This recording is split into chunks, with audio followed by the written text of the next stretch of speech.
Gold, trusted gold buyers. మీరు తాకట్టు పెట్టిన బంగారాన్ని విడిపించి ఈ రోజు ఉన్న మార్కెట్ ధరకు కొనబడును.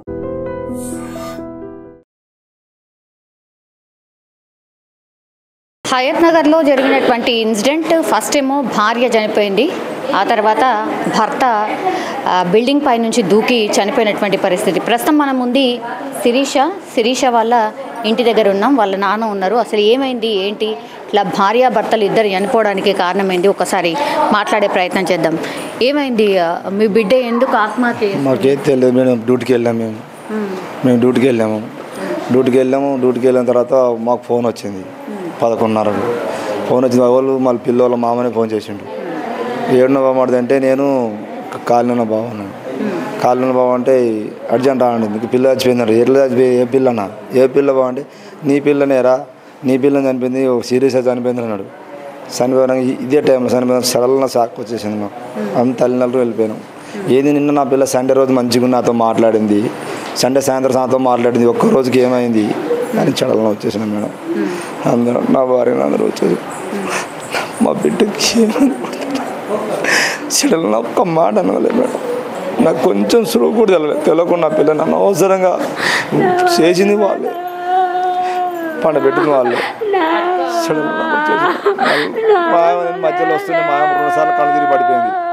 బండ్లు వస్తుంటేనే అంటే నీళ్ళు దాపుకొని కూర్చోబెట్టుకుని పిల్లలు ఇంటికి ఆడిన వదిలేసిన వచ్చేసిన తర్వాత వచ్చి బాటగానే పిల్లలు పండబెట్టేసి వాళ్ళే పండబెట్టి ఏమైంది, ఊరేసుకుందని ఎందుకు అంత బాధ ఏదో తెలియదు మాకు, అసలు తెలియదు, కారణం తెలియదు మేడం. కారణం అస్సలు మాకు తెలియదు, ఇంత సులువు తెలియదు నాకు కారణం. సడన్గా సండే రోజు నా పిల్లలు మాతో మాట్లాడిన పిల్ల సడన్గా సడన్గా మాకే అర్థం కాదు. సండే రోజు ఇద్దరు పిలిచి అన్నం తినిపెట్టి పంపించిన, భర్త వారు ఇద్దరిని సాయంత్రం పూట అందరం డ్యాములు అని తిని పంపించిన. సోమవారం ఒక రోజు అది ఏదో మొత్తానికి 3-4 రోజులు తర్వాత 3-4 రోజుల నుంచి ఏదో నసాల లోపల బాగా ప్రెషర్ పెడుతుందని తెలిసింది.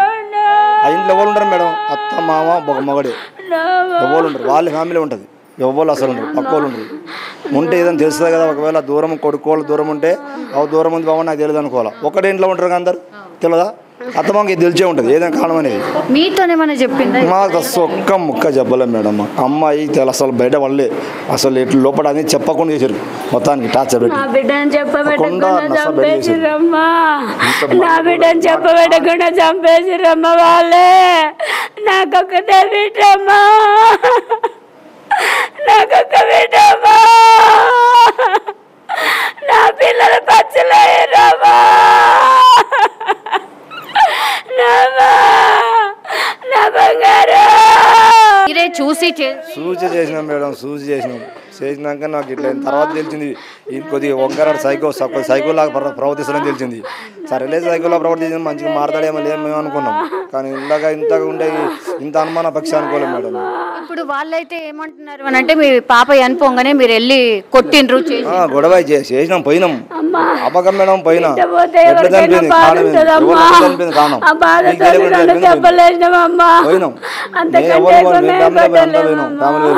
పోయినాం. వాళ్ళు అసలు ఏమాది కొట్టనేసలేరు అందరు మీద వాడు సరళంగా కోపదాలు పోయినాం. కొంచెం గొడవ న్యూస్ అయింది అంతే. ఇది ఇట్లా దారికి రాడు, కేసు పెట్టిపోయినా చెప్తలేడు, మామూలుగా చెప్పట్లేదు, చెప్పలేదు నాకు తెలియదు అంటారు, చెప్పట్లేదు, దారిగా కేసు పెట్టిపోయినా. కేసు పెట్టారు. మా పిల్ల ఇట్లా చనిపోయింది, కారణం తెలుస్తలేదు, వాళ్ళు ఏదో చేసి నా పిల్లని చంపేశారు, నా పిల్లని ఏదో లోపల వేసి చంపేశారని చెప్పేసాను. కేసు అంతే పెట్టి వచ్చేసాను. ఇప్పుడు పోస్ట్ మార్టం అది అయింది కదా, ఏమైనా చెప్పిండ్రా? ఇంకా రాలేదు, పోయిర్రు, ఇంకా రాలేదు. మీకేమనుమానం ఉంది అంటే, మామూలుగా ఎందుకు అట్లా ఆల్ ఆఫ్ సడన్ ఎట్లా జరిగిపోతది? తెలియదు మేడం, మాకు అసలు ఇంత సులువు కూడా తెలియకుండా చేసింది. నాకు కొంచెం న్యూస్ తెలిసి నా పిల్లలు నేర్చుకునేవాడిని, తెలియకుండా నా పిల్లలు అంటే ఆగా చేసి పెట్టారు. పోయినాము, కేసు పెట్టేసి వచ్చినాము. ఒక్కదాని అవసరం ఇంత జన్మ దాటదు మేడం. 18 బయటకు వెళ్ళకుండా చాకుంది. 11 వచ్చి నా బిడ్డ అసలు దాన్ని నిందలు పెట్టి చంపేశారు. నిందలు పెట్టి ఈడెట్టుంటే పక్కన కూడా వాళ్ళు అంటారుగా, అరే నీ పిల్ల ఆడెట్టుంటుందో వీడు అట్టే ఉంటుందిరా, బయటకు వెళ్ళదా నీ పిల్ల అంత మంచిగా ఉందిరా. కాళ్ళు పిచ్చి అసలు వాళ్ళ పిచ్చి ఆకా పోయింది నాకు. ఏంది పిల్ల ఆడుకుంది పిల్ల తెచ్చి ఇంత కూడా మచ్చలు నా పిల్ల మచ్చలు ఎంతమంది పిల్లలు? 2 అబ్బాయిలు 1 అమ్మాయి మేడం. ఒకటే అమ్మాయి. పాపమ్మ ఒక బిడ్డని దగ్గర ఎత్తుకున్నామా నేను. కొంచెం దూరమే ఉంది కదా ఇల్లు. మరి చూసుకోలేదా? అంటే తెలియదు మేడం, మేము డ్యూటీకి వెళ్ళినాం. వాళ్ళు మొత్తం వాళ్ళకి తెలిసే ఉంటుంది. ఏదో గొడవ అయినప్పుడు గొడవైనా మాకు ఒక మాట చెప్పాలిగా, వాళ్ళ అత్తమ్మ చెప్పాలిగా, ఇట్లా అయిందిరా ఇట్లా అయిందిరా బామాడి. మళ్ళీ వచ్చి నేను చెప్పుకోమని నేను చెప్పుకున్నానుగా. 10 సార్లు చెప్పాడు, ఈసారి నాకు చెప్పలేదు. ఏదైనా చిన్న సురు అయినా అరే బామాడి రా వచ్చి చెప్పుకుందిరా నీ అల్లుని గురించి ఇట్లా ఇద్దని చెప్తే పోయి ఇద్దరు చెప్పేవాళ్ళం. మాధవడం 4 కలిసి చెప్పుకునేవాళ్ళం. ఏమైందా ఏం సంగతి అది 10 సార్లు వాళ్ళ అమ్మ ఏమనేది ఏరబోరా ఏరబోరా ఏరబోరా అనేది. వాళ్ళ అమ్మ ఏరబోని వాళ్ళ అమ్మ నాన్న ఏరవండి ఏరవండి అని కానీ 10 సార్లు చాలా సార్లు అనేది. నేమేమనేగా ఎక్కువ ఉన్నది ఒక కొడుకు ఎందుకు ఏరబోతాడు వాడు పోతే మీరు ఏడ ఉంటారు, మీరు ఎక్కడ ఉంటారు, ఉంటే ఉన్నది ఒకటే కదా, ఏదో నాకు చెప్పుకొని చేసుకోవాలి కానీ పోతే అది పోమంటావు. నాకు ఇద్దరు ఎవరు పోమన్నాను కదా అని వాళ్ళకి ఒకసారి చెప్పేది. లేదు లేదు పోవాలని వాళ్ళ అమ్మనేది. అత్త కూడా అస్సలు అత్తకు పడదు. అత్త ఏ రోజు కూడా కోడలు చూడలేదు. అత్త ఏ రోజు కూడా కోడల్ని అని నా కోడలని చూడలేదు. చిన్న బాబు ఉన్నారు కదా, ఆ బాబుని నేను పెద్దాబుని చేయించుకొని లేదమ్మా నా పిల్లగా. 4 పిల్లలు తల్లి 100 ఏళ్ళు జీవిస్తుంది అనుకున్నామ్మా. నా బిడ్డ ఒక బిడ్డకే ముక్కలు వేసిర్రమ్మా. నా బిడ్డనే నా బిడ్డ అయిపోయిందమ్మా. 2 లక్షలు పెట్టుకున్నా ఫస్ట్ కానీ 2 లక్షలు పెట్టుకుని ఆపరేషన్ చేయించిన. ఆపరేషన్ చేసి 6 నెలలు ఇంట్లో 5 నెలలు ఉంచుకుని 6 నెలలు పంపించిన. అప్పుడు కూడా పిల్లలకి అప్పుడు చిన్న జ్వరం వచ్చినా చూడదు. నా అమ్మ ఫోన్ చేసి నాన్న నా కొడుకు ఇట్లా అయిందే నాన్న, నా కొడుకు మీరు చూస్తారా చూడరా, నా కొడుకు అత్త చూడట్లేదు ఏ మాత్రం పట్టించుకొని నా కొడుకుని చూస్తారు అంటే అమ్మ ఎందుకమ్మ మేము ఉన్నాగా నీ అత్తలు మేము చూస్తాం కానీ నీకు ఎందుకే ఇప్పుడు లక్షన్నర నేను బతికిస్తున్నాం ఆపరేషన్ చేసి కాడి నీ కొడుకుని చూసుకోలేమా మేము ఉన్నాగా నువ్వు భయపడకమన్నా పిల్లలు తీసుకురాండి. అప్పుడు 10 వారం ఒకసారి నా పిల్లలు వేస్తే మేము తీసుకుని హాస్పిటల్కి ఉరికేది. నాదో వంశమా వాళ్ళ వంశమా మేడం? నా పిల్లలు నువ్వు ఎందుకున్నా నీ కొడుకోవాలే కదా, చూసుకోవాలి కదా నీ బిడ్డని, నీ కొడుకే కదా, నీకున్నది ఒకటే కదా చూసుకోవాలి కదా, నీ పిల్లనే కదా. ఇప్పుడు కోళ్ళని నీ బిడ్డలాంటిదే కదా, మంచిది కాదు కదా. అసలు ఏ రోజు కూడా మనమని చూసింది కాదు, కోళ్ళని చూసింది కాదు. ఏమో తను మాత్రం ఇప్పుడు మాట్లాడొచ్చినాము మేము బిడ్డనే మా బిడ్డ లెక్కనే చూసినామని చెప్తాం. అందరు తెలుసు ఇక్కడికి ఆమె చెప్పడం అందరు తెలుసు, ఆమె సంగతి అందరు తెలుసు. ఏ రోజు కూడా నా పిల్ల 10 సార్లు ఫోన్ చేసి చిన్న జ్వరం వచ్చినా ఏమది లేక ఆనందింటే జ్వరం గోలేసి తగ్గుతుంది కానీ చిన్నపిల్ల గోలు తగ్గుతుంది. చూసుకోవాలిగా ఈ రోజులు ఎట్టుంటే మేడం 10 సార్లు చెప్పి మాకు ఫోన్ చేస్తున్నా అన్న నా పిల్లవాడు ఇట్లా అవుతుండే, నా పిల్లవాడు ఇట్లా అవుతుండే, మీరు చూడనీయరా చూస్తారా నన్ను నన్ను ఏమి చేసుకుంటారా చూస్తారా మీరు లేకుండా నేను రావాలంటారు. అమ్మ నేను ఉన్నాగా నీకు ఎందుకు నీ అత్త చూడకుండా మేము చూస్తాం, నీ పిల్లలు తీసుకుంటా అని చూపించి పంపించేది. ఏ రోజు నా పిల్లలు ఇంట్లో పెట్టుకోలేదు మేడం. ఇంట్లో పెట్టుకుని 2 రోజులు వాళ్ళ ఏదైనా అంటే వాళ్ళు చెప్పి తోలుకొచ్చుకుని బాబు 4 రోజులు ఉంటే పంపిమంటే 2 రోజులు మళ్ళీ పంపించేవాడిని. మరి మీ అల్లుడు ఎట్లా అంటాడు అంటే నరేష్ ఎట్లా అంటాడు? వాడు ఒక్కోసారి మంచిగా ఉంటాడు, ఒక్కోసారి ఎట్లా ఉంటాడు తెలియదు. కనపడినవాడు అట్లా ఉంటుంది అని వ్యవహారం. నాకు తెలియదు, తర్వాత తెలిసిన సంగతి. ఫస్ట్ మంచిగా ఉంటాడు అని కొడుకులా చూసినా మేడం. అయితే నా అసలు మా అయితే గడ్డబడ్డ బదులానిది అయ్యా నువ్వు నా కొడుకు లాంటివి. నాకు 2 కానీ 3వ కొడుకు అనుకుంటా. బడ్జెట్ ఏమంటే నేను చెప్పుకున్నా బిడ్డని చెప్పుకుంటా ఏదో ఉంటే నా కొడుకు లాంటివి నువ్వు అని గడ్డం పడుకుని మా బతులాడింది ఎన్నోసార్లు కూడా. నీకు ఏదో ఏం తప్ప ఏదో ఉంటే చెప్పు నేను చూసుకుంటాను అన్నీ చిల్లగా చెప్పిన చాలా సార్ చెప్పిన. ఇప్పుడు మీ బిడ్డ చనిపోయింది, ఆ కేసు అయితే పెట్టారు కదా, మీరెందుకని మరి కొట్టడానికని పోయినరు? ఆ భయంతోనే పైనుంచి పోలే మేడం.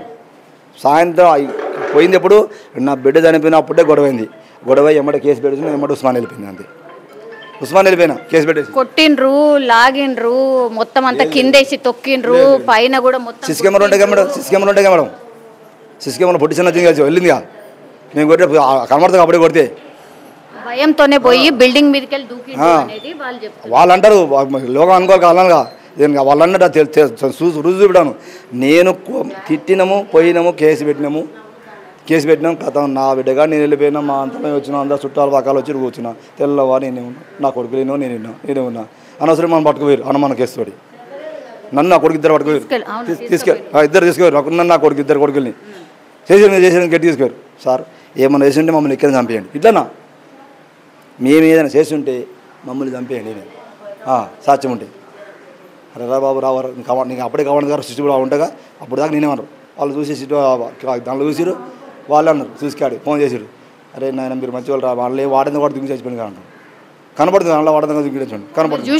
ఎవరు నేను మాకు ఇప్పుడు ఇందాక వస్తుంది నాకు చూపించారు ఇందాక వస్తున్నా చూపించారు. నాకు సెల్లు కూడా తీసుకున్నారు మేడం, పోలీసులు తీసుకురు, వాళ్ళే చూపించారు, వస్తువుని చూపించారు. చూసినాం నేను అందుకు వాళ్ళని తోలుకొచ్చి మరి మీరు మంచి వాళ్ళు మీకు మీరు అది ఉంది కాబట్టి మీరు బయటపడరు అన్నారు. సార్ నేను ఆ రోజే చెప్పిన, నేను ఏదైనా చేసి నేనే అన్యాయం అవుతా, నాకు నా బిడ్డ పోయిన దుకాణం నేనున్నా అన్నది ఏమనలే మేడం, ఏమనలే సార్ అన్న, నేను కానీ పిల్లగాలి ఇవ్వలేమన్నా. అప్పుడు ఫస్ట్ పోయి కేసు పెట్టాం అంతే అన్న. సార్తో మాట్లాడినా, ఎవరైనా ఎట్లా నాకు కేసు పెట్టండి, కేసు పెట్టి మంచిగా లేరు, వాడు కూడా ఏదో అదో లాగున్నట్టున్నాడు పోలీస్ సార్ కూడా, అదో లాగున్నట్టుండి ఏదో సైకో లాగున్నట్టు అవు సార్, అది నాకు తర్వాత తెలిసి సార్ అన్న. సరే ఉంటుండే తర్వాత సర్దుకోపోదని అనుకున్నా, కానీ ఇట్లా చేసి నాకు అనవసరం నా పిల్లలు నాకు ఇచ్చాను సార్ అన్నీ. 2 years. 2 years అయింది. ఇప్పుడు ఎట్లా మన్మడు పరిస్థితి? మన పరిస్థితి నా బిడ్డ పోయినాక నేనేం చేయాలి మేడం, అది వాళ్ళది. నా బిడ్డ పోయిన నా భార్య దుఃఖంతో ఉంది, ఆమె భయం అవుతుంది, ఆమె చూస్తే నాకు భయం అవుతుంది.